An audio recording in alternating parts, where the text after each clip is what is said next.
Thank you, Mr. Chairman. Welcome, Secretary. Secretary, before I go on, I'd like to echo ranking member's concern about the Bank Enterprise Award Program. I understand we all have different priorities. All we're doing today is telling you this is a program that's high priority for our communities, and we understand your response. But in the meantime, a half a world away, the President said that something like he thought the odds of the Iran talks succeeding about 50-50, and that if they broke down, that additional sanctions could be underway and they could be passed by Congress in a very short period of time. Do you have a sense of what kind of additional sanctions might be in place? What kinds of sanctions seem to be working right now? Well, Congressman, I think we've seen that the sanctions that are in place on Iran's oil sector and their financial sector have been very effective. There has been a consistent degradation to Iran's economy. You see it in their GDP, you see it in their exchange rate, you see it in their inflation rate, their unemployment rate. You see it in their willingness to come to the table and negotiate. Now, we don't know the outcome of the negotiation. Obviously, the President put the assessment out there that made it clear we're going into this with our eyes open. Sanctions cannot force an outcome. What they can do is create an environment where a leader is feeling the pressure so that if they want to do what it takes to improve conditions for their people, they have to change their policy.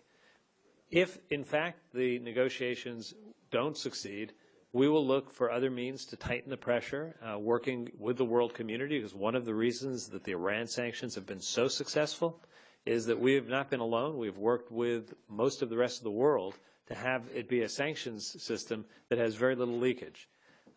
We obviously are hoping and working hard to make those negotiations successful, but we are very much aware of the fact that it could go either way, and I'm not going to prejudge what steps we would take, but I think the President's determination and mine is that if the negotiations do not go well, we will have a fulsome set of options to pursue. And I appreciate that. In a different country, looking at what's worked here, the second round of sanctions involving Ukraine seem to be met with underwhelming response by their stock market. Having just returned from there, you get the impression that the type of sanctions that would work versus Russia might be the same. Those dealing with more specifically with the energy sector and the banking sector.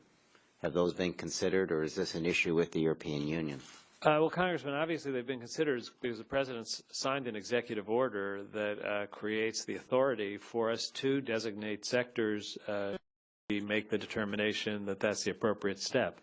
I think that if you just would have been a stronger second step. Well, I think if you look at the impact on Russia's economy, it's a little misleading to look at what happens day by day. You have to look over the period of time since Russia, went into Crimea, since we've imposed sanctions.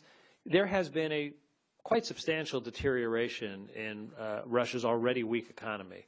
And we see it in their stock exchange. We see it in their exchange rate. We see it in a number of important economic indicators. They were downgraded to one notch above junk. And the rationale in the bond rating was, in part, the sanctions being imposed. I think the question here is how do we proceed in a careful way, step by step, building pressure. President Putin has acknowledged that the sanctions are creating pressure on them. Now, obviously, they didn't change their policy. I think that we need to continue to keep our options open. We are prepared to take more action, and we've made clear we're prepared to take more action if the policy of Russia doesn't change. And the reality is, again, working in partnership with our allies is the most effective way to do it. And we're seeing movement there. We're seeing, even yesterday, that the Europeans made additional designations. I think if you look at the individuals designated in Russia, they are some of the leading business people closest to the government. Igor Sechin, is the CEO of a huge oil business. Sergei Chemezov is the CEO of a big industrial complex that includes arms deals. Gennady Timchenko is the CEO of Gunvor, which is the biggest energy trading platform. And the Rotenberg brothers are very close personally and are part of the banking system that supports all of the people who are in the inner circle. I think the message that we're serious. They've gotten the message that we have more actions that we can and will take. And I think we need to remain determined and push ahead and work with our allies to do it in a way that is an effective way to change the situation on the ground. We appreciate that and look forward to working with you in the future.